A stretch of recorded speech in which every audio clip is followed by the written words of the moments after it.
Kin Live, magazine proche de Kinois. Kin Live, la vie à Kin. Mbote bandeko balandi pe matondo na fidélité bozali kokoba kotalisa na manaka Kin Live bansango na mukuse yango yo. Enfin, Conseil à sécurité, il y a Nations Unies et Sili ko vote résolution wapi atelemeli bitumba ya M23 na lisungi ya ba RDF na ekolo Congo démocratique pe asengi kosukisa bitumba na kobima ya mapinga ya Rwanda na mabele ya Congo RDC kozanga kozela situation sécuritaire na est ya Congo démocratique. Motinda Mito, envoyé spécial ya mokonzi ya mboka Félix Tshisekedi, ministre d'État ya justice Constant Mutamba ayambamaki vendredi na général d'armée Assimi Goïta mokonzi ya mboka Mali ba consultation ya ba force vive na Senko SSC zali kokoba vendredi masanga ya ndenge na ndenge ya espace Grand Katanga basilaki ko yanola na invitation ya pacte pona kimia pe kobika malamu na école Congo démocratique pe na Grand Lac. Fifi Masuka gouverneur ya Lualaba asili kondima likanisi ya dialogue banganga nzambe bazali kokamba. Opposant Jean-Marc Kabundo alekisi butu ya yambo na ndaku na ye. Mokonzi ya Alliance pour le changement abimaki boloko ya makala vendredi 21 février 2025 sima ya kosala mbula mibale na boloko sima ko contrôle ville ya Kinshasa et colère des Afrique ape mokili toyaka liboso na bino pona hotel Samanso tokutanaki nango ignorance à la terre moko na moko ayeba bokobe masolo nde tolobi Kin Live magazine proche de Kinois. Kin Live, magazine proche de Kinois. Kin Live, la vie à Kin. Ba papa ba mama bana ya Congo démocratique mbote bipa ibiso bozuli baku ya kolanda bansango na nzela ya Kin Live édition lelo ekofungwama na bansango oyo. Mokonzi ya mboka Félix Tshisekedi apesi etinda na mbula matadi ya kotala olenge kani komatisa lifuti na prime ya basoldat mingi penza baye bazali na front etinda oyo epesami na mokonzi ya mbula matadi Judith Suminwa na nzela ya conseil de ministre ya vendredi.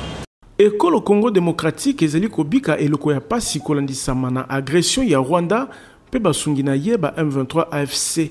Likambo oyo ezali ko menacer souveraineté na intégrité ya mabele ekolo Congo RDC. Na yango ba soldat o bazali ko bundela mboka ko tchaka bomoi na bango pona ko kengela biso basengeli na prise en charge ya malamu po bakoba na etinda na bango etalisi mokonzi ya mboka Félix Tshisekedi na 32e réunion ya conseil des ministres akambaki vendredi na cité ya Union africaine. Commandant suprême ya mapinga asengi bomati ya lifuti pe prime ya basoldat mingi penza bazali na front. Il a rendu hommage à nos vaillants soldats, placés en première ligne de la défense de notre patrie, qui se dévouent chaque jour au service de la sécurité et de la paix, risquant leur vie pour assurer notre sécurité. Il a martelé qu'il est de notre devoir de leur fournir les ressources nécessaires pour qu'ils puissent se concentrer pleinement sur leur mission. Le président de la République a demandé la mise en œuvre immédiate des mesures destinées à augmenter leur solde des primes de combat, en particulier pour ceux déployés en zones opérationnelles. Il est également impératif de veiller à la prise en charge de leurs familles et dépendants, en particulier pour ceux qui sont au front. Mokonzi ya mboka Félix Tshisekedi abetisete ete nyonso oyo ekobongisama mpona bango ekomela moko na maboko na ye tope na ba ayant droit.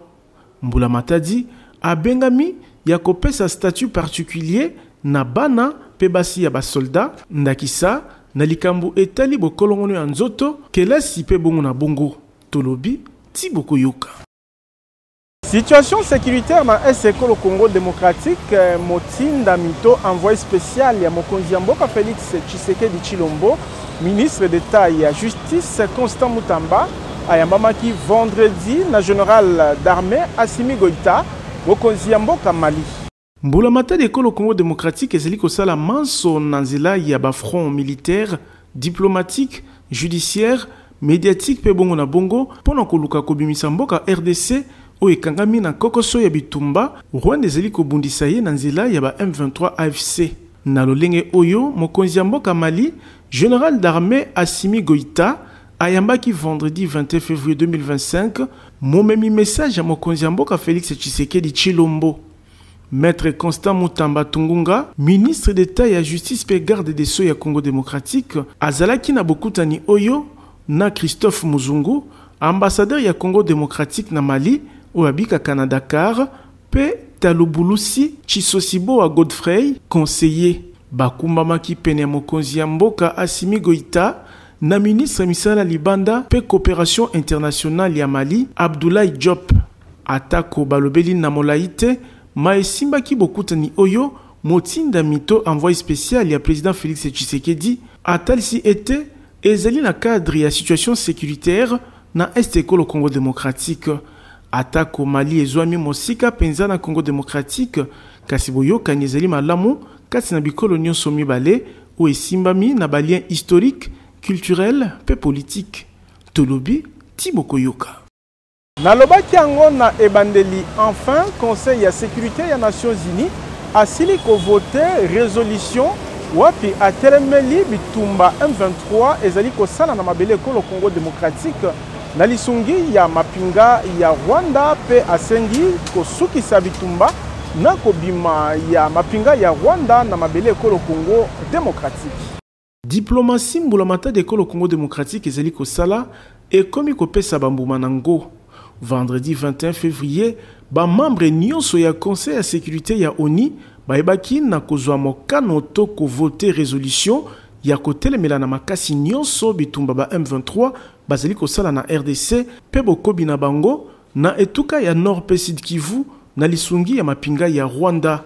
Mokano yango esengi kotika bitumba pe ebengi biteni nyonso na cessez le feu to kotika manduki na kolongwa ya ba M23 pe basungi na ye ya Rwanda kozanga kozela na mabele ya Congo démocratique. Na résolution 2773 ya 2025 Conseil ezwi mikano ete M23 esengeli elongwa na Goma pe Bukavu ezala na biteni nyonso bazali kokonza pe balongola mobimba ya administration parallèle illégitime bavandisa na mabele ya Congo démocratique. Conseil esengi na mapinga ya Rwanda ya kotika kopesa maboko na ba M23 pe kolongwa na mabele ya Congo démocratique sans condition. Kopesa ka maboko na bokasi Conseil ya paix na ya sécurité ya Union africaine pe ya EAC na SADC, Conseil ya sécurité ya Nations Unies esengi na bango kotambola elongo na MONUSCO pona likambo etali cessez les faits. Kaka na libaku ya makita o ya vendredi, Conseil etelemeli lisungi mapinga FARDC epesaka na masanga ya batomboki ndakisa ba FDLR pe asengi esuka pe lisusu mikano ya neutralisation ya lisanga wana ekokisama na lombango. Conseil ya sécurité ya ONU elaki kopesa bitumbu na batu oyo bazali kopesa maboko na bitumba ya Est Congo Congo démocratique. Esengi lisusu kozongela processus ya Luanda na ya Nairobi. Tolobi, Tiboko Yoka. États-Unis d'Amérique ebina kopesa bitumbu na James Kabarebe pe na Kanyuka pona rôle na bango na bitumba o ezali kosalama na Est Congo Congo démocratique bitumbu au département d'État américain ebina kozwa contre bakonzi ya Rwanda ezali étape ya mutuya na etumba oyo ezali kobundisa Congo démocratique na Est. Trésor américain epesi bitumbu na ministre d'État ya intégration régionale ya Rwanda James Kabarebe pour un rôle central na ye na bopesi maboko ya Rwanda na ba M23. Bitumbu oyo epesami pe na la Lawrence Kanyuka moko ya bakambi pe molobeli ya M23 na AFC na ba entreprise mibale akambaka Kingston Fresh pe Kingston Holding. Mikano oyo etalisi posa ya kosenga ba compte na bakambi pe bakonzi lokola Kabarebe pe Kanyuka oyo bazali kopesa maboko po ete ba RDF na ba M23 bako déstabiliser Est Congo démocratique et talisaki sous-secrétaire d'État américain chargé à terrorisme et renseignement financier Smith. Collaborateur ya kala ya président Paul Kagame, James Kabarebe azalaki général pe mokambi ya mapinga ya Rwanda, ministre ya défense ya kala, conseiller en matière ya sécurité ya mokonzi ya mboka Rwanda, pelelo ministre ya intégration régionale azali o asalaka liaison kati na mbulamata ya Rwanda pe ba M23 kopesaka maboko na ba RDF na masanga ya batomboki. Yepe moto asimbaka eteni ya misolo Rwanda na ba M23 bayibaka na nzela ba minere ya Congo démocratique. Kutu na 2012, rapport ya ba expert ya Conseil ya sécurité ya Nations Unies etangaki James Kabarebe lokola mokonzi ya solo ya ba M23. Makambo ebandi. Tolobi Tiboko Yoka. Fifi Masuka, gouverneur ya Etuka Yololaba, andimi likanisi ya Senko SSC ya Kosola kati na baimboka Congo démocratique. Atalisaki yango sima ya boyamba minaye vendredi na délégation Senko SSC OP et yambaki masanga ya ndenge na ndenge ya ba force vive espace Grand Katanga. Na molongo ya masanga pe ba personnalité bayambamaki na délégation ya Senko SSC o ezali na séjour na ville ya Lubumbashi. Gouverneur ya Lualaba Fifi Masuka andimi likanisi ya banganga nzambe o elingi kosangisa bana Congo pona kolobela maizali ko kabola na tina ya koluka kolonga kimia na eloko oyo este tungisami na bitumba. Liboso ya Monseigneur Fulgence Moteba, président ya Senko, pe ya Dr André Bokondoa, président ya SSC, Fifi Masuka talisi etenzele zali moko pona koluka kozwa kimia eza bitumba te kasi masolo. Aujourd'hui, nous savons que nous avons des frères et sœurs qui sont en train de mourir parce que nous n'arrivons pas à trouver des solutions. Et la solution, pour moi, ce n'est pas la guerre. Je continue à le dire, je l'ai dit encore hier au niveau de la ville de Kolwezi, c'est que le Saint-Père m'a dit, Maman Fifi, la maman de la pauvreté, c'est la guerre. Allons-nous continuer dans cette guerre, à appauvrir notre pays? Non. Ba notable ya espace Grand Katanga, bango pe lokola, bayanganaki na ba episkopo katoliko, pe banganga nzambe ya SSC, natina ya pacte pona kimia, pe kobika elongo malamu na Congo démocratique pe na Grand Lac. Nasuka masolo, ba pesi ba préalable na bango, yambo ya dialogue. Nous allons participer le Katanga principalement. Il y a des conditions que nous avons posées. Premièrement, il ne faut pas qu'on aborde des questions d'intangibilité de frontières. Notre pays est un et il reste indivisible. Deuxièmement, il faut que tous ces Katangais qui sont arrêtés pour des raisons politiques ou ceux qui sont en exil puissent revenir avant que nous puissions participer à ce pacte. Et troisièmement, qu'il faudrait qu'on change le mode de gestion de notre pays. Vous connaissez bien le problème, c'est la guerre qui sévit à l'Est, de brûler tout le monde, la guerre qui tue tout le monde, alors nous ne pouvons pas rester sans un seul mot. Nous nous sommes prononcés. Et c'est aux évêques d'aller transmettre notre message. Ba force vive ya bilingue ya espace Grand Katanga pe lokola basila ki kopesa makanisi na bango. Nous avons compris que les divergences politiques n'ont pas permis à ce que nous puissions avoir la paix. Le Congo aujourd'hui a besoin de la paix parce que sans la paix, nous n'avons pas la chance d'avoir le développement. Dio Senko SSC bazali kokende na suka ya eteni ya yambo ya mabongisami ya pacte pona kimia pe kobika elongo na RDC pe na Grand Lac Kalate bakozonga Kinshasa pona kosala rapport ya ba consultation. Tolobi Tiboko Yoka. Opposant Jean-Marc Abound alekisi butu ya yambo na ndaku na ye mokonzi ya lingomba politique Alliance pour le changement abimaki boloko ya makala vendredi 21 février 2020 sima ya kolekisa mbula mibale na ndambu na boloko. 520 gigas vient de sortir. Jean-Marc Abound vient de sortir de la prison de Makala. Condamné na 7 ans ya boloko pona outrage na mokonzi ya mboka pe propagation ya ba faux bruit, Jean-Marc Abound asili kobima boloko ya makala. Mokonzi ya lingomba politique Alliance pour les changements atika ki suku na ye na boloko ya makala na butu ya vendredi 21 février 2025 na bokomi na ndaku na ye ezwami na kingabwa na commune ya Limete et tuluku ya ba militant ya lingomba politique na ye bayaki ebele koyamba mokonzi na bango o asali bambula mibale na ndambu na boloko ya makala. Premier vice-président ya Assemblée nationale ya Kala azali bénéficiaire ya grâce présidentielle. Mokonzi mboka Félix Antoine Tshisekedi Tshilombo apesaki na sanza ya décembre na bakangami oyo bitumbu na bango etikala ya mbula mitano tope na se kasi na ngambu ya Alliance pour le changement. Jean-Marc Abound azalaki prisonnier politique bonsomi na ye ezali réparation justice ebi na kosala elobi maître Ghislain Mwanji. Selon bango bokangami ya Jean-Marc Abound etosaki mibeko te boyeba ete sima kotinda ye na boloko le 9 août 2022 président AI ya Kalaya IDPS azalaki condamné le 13 septembre 2023. Tolobi Tibokoyoka. CNDH talisi ko yimayima na ye na mokonzi mbula matadi Judith Suminwa kolandisama na lolenge baaktiviste ya droit de l'homme bazali assassiné na Goma pe Bukavu na etuka ya Nord Kivu uta bokoti ya batomboki ya M23.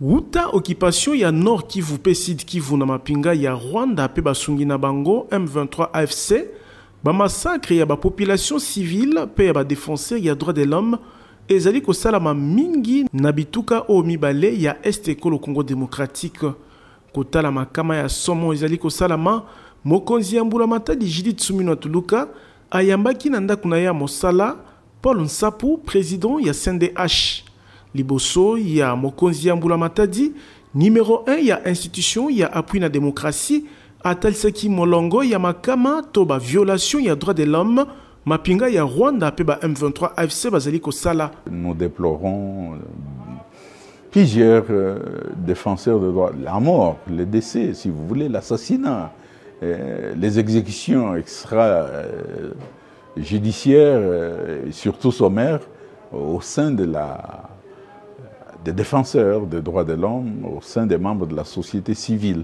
Voilà, c'est inquiétant, mais nous continuons à travailler dans des conditions d'enquête difficiles. La Commission nationale des droits de l'homme ya bikolo mususu ya molongo balingi kokota likambo ya ba Congolais na lolenge oyo conférence ekolenge la mana Kinshasa kobanda le 25 kino le 26 février 2025 pour la kobimisa lokuta ya régime ya Paul Kagame na Mpwasa. Mais en même temps, le monde entier se demande mais qu'est-ce qui se passe maintenant? L'opinion publique, le peuple d'autres pays nous demandent, nous en tant qu'institution d'appui à la démocratie, qu'est-ce qui se passe en RDC? Voilà pourquoi le 25 et le 26, 2 jours, nous organisons un atelier, une conférence pour recevoir les CNDH d'autres pays arrivent chez nous, surtout africaines, pour s'informer. Nangambo na ye mokonzi ya mbula matadi ayoki na bokebi numéro 1 ya CNDH o asengaki pe na libaku oyo ba facilité pour na boyambi ya ba institution ya bikolo mususu pe ba personnalité ya société civile ba kosala déplacement pour na Kinshasa. Tolobi Tibokoyoka. Secrétaire permanent ya Union Sacrée professeur André Mbata a relancé lisusu débat ya révision ya constitution pona ye agression rwandaise esengeli kotinda ba Congolais ba manula likambo ya Bukuli Konzi pambate ebongi kopekisa ba ebanso batangisi makila ya bana mboka kokoma ba généraux pe kozwa ba fonction lokola ya président de la République na ekolo Congo démocratique toyokai. L'agression dont nous sommes l'objet de la part du Rwanda nous appelle à réfléchir davantage sur notre constitution, notamment l'article 63 qui dit que le service militaire peut être organisé. Je pense personnellement que lorsqu'on a fait des cas comme celui d'agression dont nous sommes victimes, le service militaire doit être obligatoire, pas peu. Je pense également que ceux qui ont pris des armes, ceux qui tuent nos compatriotes à l'est du pays, ne peuvent pas demain être généraux d'armée. Ils ne peuvent pas demain devenir président de la République.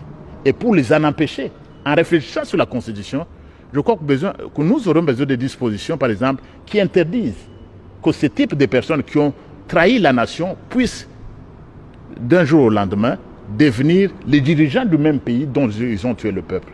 J'ai évoqué également l'idée du président de la République, qui en a appelé à une réflexion sur la Constitution. Et c'était dommage. C'était dommage que lorsque le président parle tout simplement de la réflexion, les gens s'agitent. Nous ne sommes pas un peuple qui ne peut pas réfléchir. On devrait s'en réjouir. Et s'agissant de la Constitution, par exemple, on l'évoque, on doit la voir. Mais Nanga et ses amis ont violé la Constitution, ils l'ont déchirée pratiquement. Ils ont nommé le gouverneur, le vice-gouverneur et les autres. J'estime qu'on devrait réfléchir si les gens qui ont tué des milliers de femmes, qui ont assassiné nos épouses, nos enfants, nos frères et nos sœurs, si ces gens après peuvent se présenter comme candidats présidents, ou députés nationaux, ou même ministres. Je crois qu'au niveau de la Constitution, on devrait interdire cela. Comment le pan on a $1,500, ya papa kasoko futa be $500, mususu kolanda moke s'occuper au ligno comme un patron babus ya sika 00 km ezali kopesa ma ya nyongona ba moto na président Ziko Mukanga.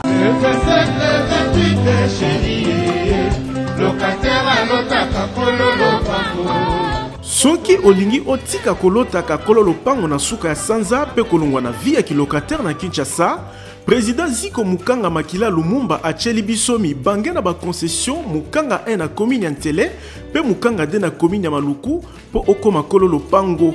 Na ba concession na ye, lopango ya 20/20 ezali na $1500 ya pamba, kasi okofuta avance ya $500 ya pamba o etikali okofuta moke pendant 12 mois. Avantage okozwa nulle part ailleurs na ba concession Mukanga MPD, ba dépôt ya mabaya, ba dépôt ya ciment, ya batol, pe ya ba barre de fer nyonso ezali sur place pour faciliter construction na yo. Ba forage ya mai pe mibange na ba groupe électrogène ezali pona ko alimenter ba quartier Mukanga. Avantage mususu ezali paysage ozali komona lokola kaka na Ottawa mopepe kitoko na yango. Ba visite ezali organisée jeudi nyonso na quartier Mukanga 2 na commune ya Maluku pe chaque samedi na quartier Mukanga 1 na commune ya Ntele. Kasi pona kosilisa chômage na RDC, président Ziko Mukanga aye na opération comme patron. Azali kopesa moto ya 2 pneus na $1300 ya pamba, avance $400 ya 3 pneus na $4500 ya pamba, avance ya $2000 ya pamba. Pe ba bisi ya VIP ya transport na $30000 ya pamba, avance $10000. Ozwi bisi ya sika 00 km o etikali okofuta malebe kino na suka. Adresse tozali na 2e niveau ya galerie Efra na numéro 42 ya avenue Victoire, quartier Kauka na commune ya Kalamu. Kobuka na tendeko, opportunité epesa melio na président Ziko Mukanga Makila Lumumba o azali kokokisa vision ya chef de l'État Félix Tshisekedi na président Ziko ki locataire pe chômage et sili na RDC. Tolobi Tiboko Yoka. Ba école mosusu esili kozwa baban ya sikape ya qualité mbuma ya misala ya service national ezali bongo Institut Bukama pe Institut Lingwala na commune ya Lingwala pe Institut Idiofa na commune ya Kasavubu. Ezali commandant ya service national lieutenant général Kasongo Kabwik nde akambaki ba opération. Telo moko te na Congo démocratique et kozanga bon. Campagne lancée na commandant ya service national pona kopesa maboko na manaka ya gratuité ya enseignement o ezali kunzi esimbi programme d'action mokonzi mboka Félix Tshisekedi. Vendredi 21 février 2025, Institut Bukama pe Institut Lingwala na commune ya Lingwala ezwaki don ya 300 ba ya sikape ya qualité ya makasi pona ko améliorer condition ya koyekola ya bana. Na maloba na ye liboso ya bakambi pe bayekoli ya bitelo oyo, commandant ya service national lieutenant général Jean-Pierre Kasongo Kabwik atel ce qui était action o ezali bokokisami ya etinda ya commandant suprême mokonzi mboka Félix Tshisekedi oyo alingi bana ya Congo bayekola na ba conditions ya malamu. Le président de la République a ouvert plusieurs chantiers dont celui de l'amélioration de la capacité des conditions d'accueil des élèves. Pour résoudre ce problème, le chef de l'État, commandant suprême des forces armées de la République démocratique du Congo, de la police nationale congolaise et du service national, a instruit le service national de doter toutes les écoles publiques en bancs pupitres. Pour le chef de l'État, il ne doit plus y avoir d'école en République démocratique du Congo sans bancs. Kaka vendredi, cortège ya commandant ya service national ezwaki nzela ya commune ya Kasavubu wapi apesaki pe 300 bancs na Institut Lodja oyo bana bakoma kutu kokima kelasi pour ba condition ya kotangela. Ayant un cœur paternel, le président de la République, son Excellence Monsieur Félix Antoine Tshisekedi Tshilombo, par votre haute personnalité, a identifié l'emplacement de notre complexe et nous aligner parmi les premiers bénéficiaires de ces équipements. Combien important pour notre éducation particulièrement nous les élèves des écoles primaires, nous vous disons sincère merci pour ce geste louable. Service national o ebongo liba kuluna batongi ya mboka ezali ko rendre service ya malamu na mboka Congo démocratique ndakisa na domaine ya éducation ya bilenge na nzela ya baban o ezali ko pesa mana ba école. Tolobi Tiboko Yoka. Ko voyager na mikili ya poto ezali soldat na agence de voyage Tour du Monde Service ezali kopesa visa na moto nyonso alingi kokende États-Unis, Canada, Europe, espace Schengen pe bipai mosusu. Ezo umela Canada. Azo pesa visa Canada. Soki kuna esimbaka te popola makolo yaka kotoyo po TMS ezali na code ya déverrouillage po ozwa visa.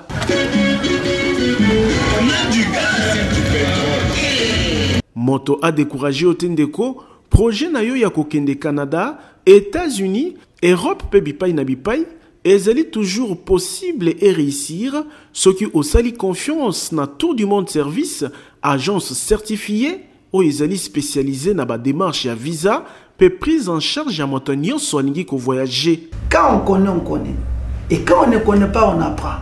Tango kuna bazali ko beta banzadi na TMS toro toujours poso elekakate kozanga ko accompagner ba lauréat visa Canada, États-Unis, Europe n'espace Schengen, Chypre, Turquie pe bipai na aéroport. Yoyaka pesa biso ka confiance. Ndenge bokoki komona na misu ba lauréat misatu bazu visa Canada kati na bango coordonnateur ya Tour du Monde Service oyo akei ko renouveler ba contrat na ba partenaire pour na accueil ya ba client TMS.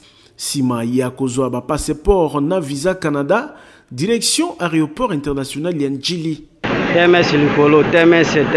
Tala bandeko na Canada, mboka malili na esengo. Cordo Yohana kata Canada. Ndeko mwana ya Kinshasa pe ya Congo démocratique, kobuka na te yaka na TMS po awa irataka te. Tozali na numéro 5151 ya balabala Kasavubu, quartier Matonge 1 na commune ya Kalamu. Na TMS visa nde visa. Tolobi Tiboko Yoka. Kolandisama na makambo ya soni ba étudiant ya haute école ya commerce ya Kinshasa baibaki na kosala mukano kwei na communiqué signé na secrétaire général académique etalisi ete ba yekoli na kombo ya Munga Bonga David, Pemba Nchasa Splendide, pe Sasa Luvungu Teresia basili kozala exclu définitivement topé balongoli bango libela kobanda le 21 février 2025 na ISC ezali bongo sanction disciplinaire ya haute école ya commerce ya Kinshasa kolandisama na botosi ya vadmekum ya gestionnaire ya institution ya enseignement supérieur pe universitaire pe instruction académique pona koloba ete bayekoli oyo bakozongela lisusu kelasi te kolandisama na mambi ya soni basilaki kosala. Kin Live, magazine proche de Kinois. Kin Live, la vie à Kin. Bokono ya misu na mino ekomi kozwa lobiko na nzela ya Fondation Oila na bokasi ya clinique ophtalmologique pe dentaire superoptique ezwami na rond-point Ngaba esika bazwaka transport ya Zando. Eloko na eloko ezalaka na ngonga nango soki lobi ezalaki milelo ngonga kozwa lobiko na bokono ya mino pe ya misu ekoki. Po Fondation Oila ememeli bana ya Kinshasa ya basi pe mibali na bakongole nyonso ba matériel ya génération ya sika pona kobikisa bango na nzela ya clinique ophtalmologique super optique o ezali na ba service spécialisé ndakisa ophtalmologie pona kobikisa bokono ya misu ata oyo balembana na ba matériel moderne oyo ba soin ezali kopesa malokola kaka na mikili ya poto bongo ba lunette tozali na ba verre progressif double foyer pe simple vision ya ba marque nyonso pe pona ba bourse nyonso traitement ya ba verre photo gré anti-reflet photo max pona ba kumbi mituka ba kumbi wewa ezala ba ebasa elaka ba smartphone pe ordinateur ezo salama na super optique esili wana te mobange na cabinet dentaire moderne pe ezali maladi ya minu esili kozwa lobiko